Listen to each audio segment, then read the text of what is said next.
Hey everyone, welcome back to the channel. Today I'm doing another split technique soap with solid color and in the pot swirl. Today's colors are Luna, which I'm going to use as an oil swirl on the top, white champagne mica, there's a true red blend from Mad Micas, and a lab pink that you can't buy anymore, but I got as a free sample and I really like it. Plus this Gray's 50 Shades, which is a nice deep gray color, almost black, and I love the color, but I hate the name. So there's that. Anyway, so I am mixing my colors with a MCT oil and also with canola oil. I don't know why I did it this way, but here it is. So MCT oil is clear, which is nice because it doesn't add any warm hues to your color, whereas MCT oil is clear and it won't add any color to your soap. I like to use oil to mix my micas because it adds a super fat to my soap that I account for when I am doing my recipe. I usually do a 3% super fat. By adding this extra oil, it makes it closer to a 5% super fat, which is the perfect amount. This next color here is Luna, and I am going to be using it as an oil swirl on the top of the soap, and it looks pretty neat. It's a silvery blue. Next up is my mixing of oils. My hot oils I don't have I have more of those than I do of the liquid oils, so it does not cool down my batch as much as I would like it to in the beginning. So I'm going to have to spend a little bit of time letting it cool down before I do anything with it. The batch has cooled down to a more ideal temperature, not my ideal temperature, but it is good enough for these purposes. So at 98 degrees, I'm adding my lye, and the lye itself is going to cool it down a little bit more.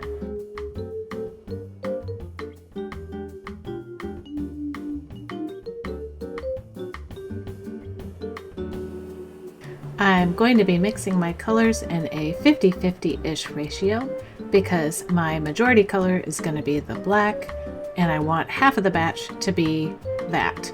So this batch in particular is larger batch, so I split it into 25 ounces for the black, and then I took the remaining 25 ounces and split it 3 ways so that I could have the pink, red, and white as the in the pot swirl.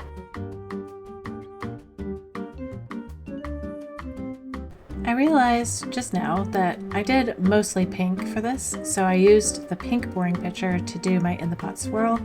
So I poured my red in there, and then I pour my white in there, and I used my spatula to do a quick spin. And just like my January Embers soap, I put this mold at an angle so I could pour the solid color in the corner, and then made sure that there was no black on the side because I didn't want any of the black to interfere with my pour. And if you couldn't tell, this soap was thickening up pretty good. So I've never used this fragrance before, and it seems to me that it was either a combination of the 90-ish degree temperature or the fragrance oil that caused it to thicken up a little bit. But it was still workable enough to do an in the pot swirl. And after I did my swirl, I made sure to also kind of spread it into an angle so that it matches the angle of the black, and then took any of the stuff on the side so that it wouldn't interfere with the rest of the black pour. And since this is pretty thick, I didn't really have to use my spatula as a guide. I just kind of plopped it on top and made sure it didn't break through the surface.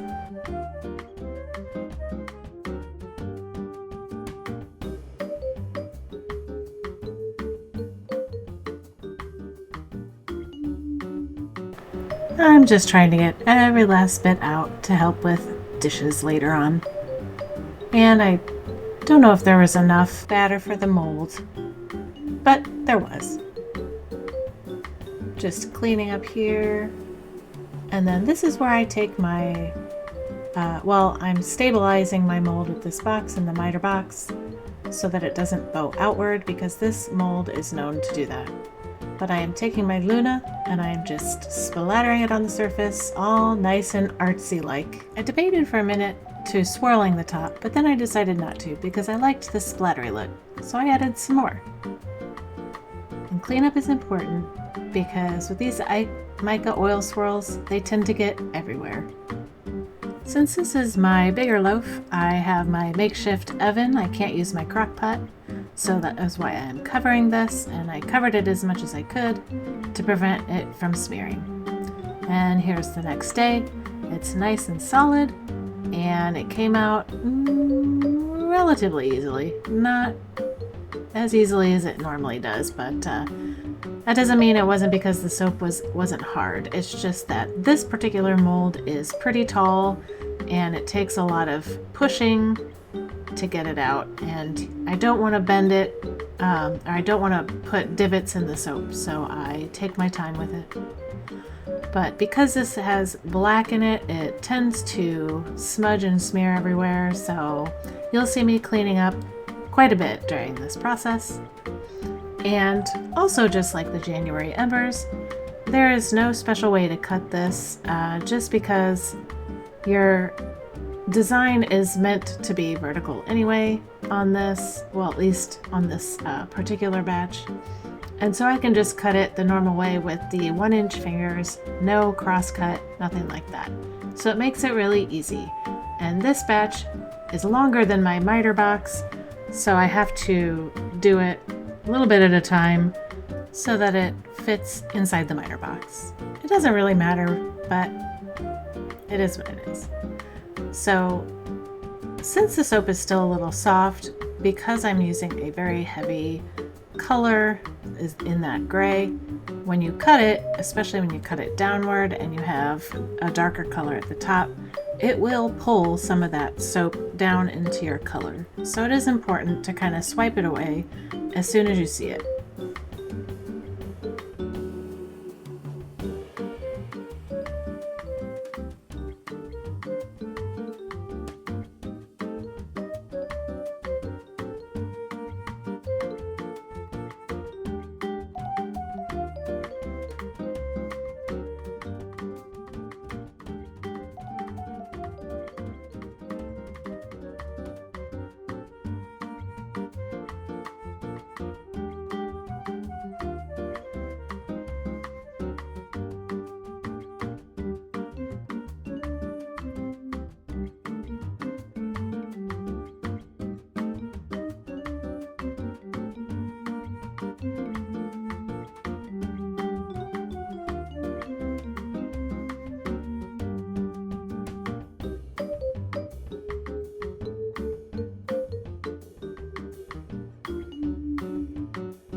And there you have it, my finalized clean shave soap.